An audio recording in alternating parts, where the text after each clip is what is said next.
નમસ્કાર મિત્રો, સ્વાગત છે તમારું મારી યુટ્યુબ ચેનલ ગુજરાતી તાજા સમાચારમાં। મિત્રો, આજના વિડીયોની અંદર ખાસ કરીને ગુજરાત તેમજ દેશ દુનિયાના તમામ મોટા સમાચાર વિશે વાત કરવાના છીએ। એટલા માટે ચેનલ ઉપર નવા હોય તો ચેનલ સબસ્ક્રાઇબ કરી લેજો અને બાજુમાં આપેલા બેલ આઇકનને જરૂરથી પ્રેસ કરજો। તો ચાલો મિત્રો, આજનો વિડીયો શરૂ કરીએ। આજના સૌપ્રથમ સમાચાર વિશે વાત કરવામાં આવે તો ભારે વરસાદને પગલે થયેલા નુકસાનના કારણે પાક નુકસાન માટે 17,000ની સહાય જાહેર કરવામાં આવશે।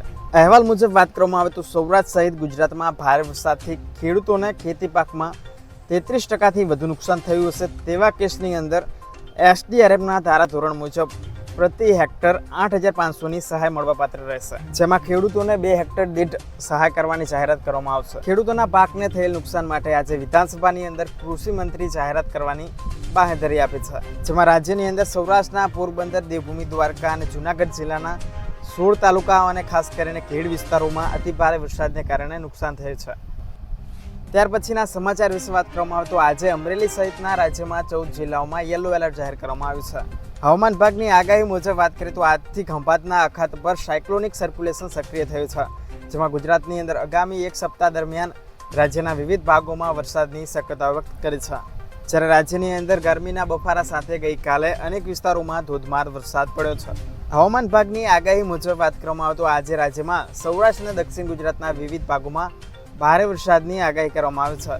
હવામાન આગાહી મુજબ વાત કરવામાં આવે તો રાજ્યમાં 24 અને 25 ઓગસ્ટના રોજ દક્ષિણ ગુજરાતના દરિયાકાંઠા વિસ્તારોની અંદર 45થી લઈ 55 કિલોમીટરના પ્રતિ કલાકે પવન ફૂંકાઈ શકે છે, જ્યારે આગામી 2 દિવસ દરમિયાન માછીમારોને દરિયો ન ખેડવા પણ સૂચના આપવામાં આવે છે। હવે પછીના સમાચાર વિશે વાત કરવામાં આવે તો સરકાર સાથે મળીને દેશની સૌથી મોટી દૂધ કંપની અમૂલ દ્વારા મોટો નિર્ણય લીધો છે। અમૂલ કંપની દ્વારા રાજ્યના મહત્વના મંદિરો ઉપર વિશેષ એટીએમ મશીન મૂકવામાં આવશે, જેમાંથી કાપડની થેલી મેળવી શકાશે। તે સિવાય રાજ્યના 7 મુખ્ય એસટી બસ સ્ટેન્ડ અને રેલવે સ્ટેશન ઉપર પ્લાસ્ટિકના બોટલના રિવર્સ વેન્ડિંગ મશીન મૂકવામાં આવશે, જેની મદદથી 2 મહિનાની અંદર 9,500થી વધુ બોટલોનું રિસાયકલિંગ કરવામાં આવશે। અત્યારે રાજ્યના મહત્વના મંદિરો જેમ કે અંબાજી, સોમનાથ, દ્વારકા, શામળાજી, સાળંગપુર તથા ઇસ્કોન મંદિર ઉપર 14 મશીનો મૂકવામાં આવે છે।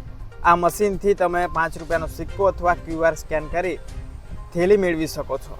ત્યાર પછીના સમાચાર વિશે વાત કરવામાં આવે તો રાજ્યમાં જીરાના ભાવમાં રેકોર્ડ બ્રેક ઘટાડો જોવા મળ્યો છે। જાણીએ આજે શું છે જીરાના બજાર ભાવ। જીરાના બજાર ભાવની વાત કરવામાં આવે તો મંગળવારના રોજ જેતપુર માર્કેટ યાર્ડમાં 3500થી 4451 રૂપિયા, બોટાદ માર્કેટ યાર્ડમાં 4200થી 4655 અને વાંકાનેર માર્કેટ યાર્ડની અંદર 4100થી 4655 રૂપિયા। ત્યાર પછી અમરેલી માર્કેટ યાર્ડના બજાર ભાવની વાત કરવામાં આવે તો 2900થી 4530 રૂપિયા, જસદણ 4200થી 4725 રૂપિયા, કાલાવડ માર્કેટ યાર્ડની અંદર 3860થી 4390 રૂપિયા। ઊંચા માર્કેટ યાર્ડના બજાર ભાવની વાત કરવામાં આવે તો 4000 રૂપિયાથી લઈ 5595 રૂપિયા, હારીજ માર્કેટ યાર્ડ 4100થી 4675 અને પાટણ માર્કેટ યાર્ડની વાત કરવામાં આવે તો 4000થી 4275 રૂપિયા। ત્યાર પછીના સમાચાર વિશે વાત કરવામાં આવે તો અમદાવાદના આકાશમાં ભેદી ધુમાડો જોવા મળ્યો, દુર્ગંધથી લોકોમાં ફફડાટ। અમદાવાદના પશ્ચિમ વિસ્તારોની અંદર ભેદી ધુમાડાના કારણે ઘટનાક્રમ વચ્ચે લોકોમાં ભારે કુતૂહલ જોવા મળ્યો અને ભયનો માહોલ પણ। ફાયરની ટીમ દ્વારા ધુમાડાના પગલે તપાસની હાથ ધરી છે। શહેરના પશ્ચિમ વિસ્તાર જેવા કે બુટકદેવ, થલતેજ, વેજલપુર, પ્રહલાદનગર અને SG હાઈવે ઉપર શંકાસ્પદ દુર્ગંધ ફેલાયેલી જોવા મળી। ફાયર બ્રિગેડની 5 ટીમો દ્વારા તેનું કારણ જાણવા તપાસમાં લાગી છે, પરંતુ હજુ સુધી કોઈ પણ કારણ સ્પષ્ટ થયું નથી।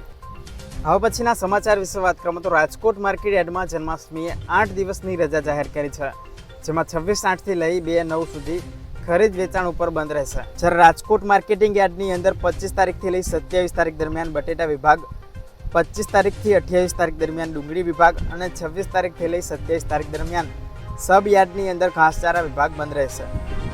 ત્યાર પછીના સમાચાર વિશે વાત કરવામાં આવે તો બેટ દ્વારકાની અંદર 3 તબક્કામાં મંદિર પરિસર અને બીચ ડેવલપ કરવામાં આવશે, જેમાં પ્રથમ તબક્કાની અંદર 150 કરોડ રૂપિયાની ફાળવણી કરવામાં આવશે। મંદિરોને જોડતા રસ્તાઓને હેરિટેજ થીમ ઉપર ડેવલપ કરવામાં આવશે। ત્યાર પછીના સમાચાર વિશે વાત કરવામાં આવે તો ચણાના ભાવમાં થયો છે ભાવ વધારો। ખાસ કરીને જાણીએ આજના ચણાના બજાર ભાવ। ચણાના બજાર ભાવની વાત કરવામાં આવે તો મંગળવારના રોજ રાજકોટ માર્કેટિંગ યાર્ડની અંદર 1300 રૂપિયાથી 1490 રૂપિયા સુધીના બજાર ભાવ બોલાયા હતા। ગોંડલ માર્કેટ યાર્ડની અંદર 1321થી 1501 રૂપિયા, જ્યારે જામનગર માર્કેટિંગ યાર્ડની અંદર 1100થી 1482 રૂપિયા બોલાયા હતા। ત્યાર પછી મહુવા માર્કેટિંગ યાર્ડની વાત કરવામાં આવે તો 1366થી 1613 રૂપિયા, સાવરકુંડલા 1200થી 1400 રૂપિયા, વાંકાનેર માર્કેટિંગ યાર્ડની અંદર 1240 થી 1445 રૂપિયા, ત્રોલ 1330 થી 1435 રૂપિયા બોલાયા હતા. તો મિત્રો આ હતા ગુજરાત અને દેશ દુનિયાના સૌથી મોટા સમાચાર. આવી જ રીતે પડે પડની ખબર માટે અમારી ચેનલ સબસ્ક્રાઇબ કરી લેજો. વિડીયો પસંદ આવે તો વિડીયોને જરૂરથી લાઇક કરજો અને તમારા મિત્રો સાથે શેર કરજો. ફરી મળીશું નવા વિડીયો સાથે. જય જવાન, જય કિસાન.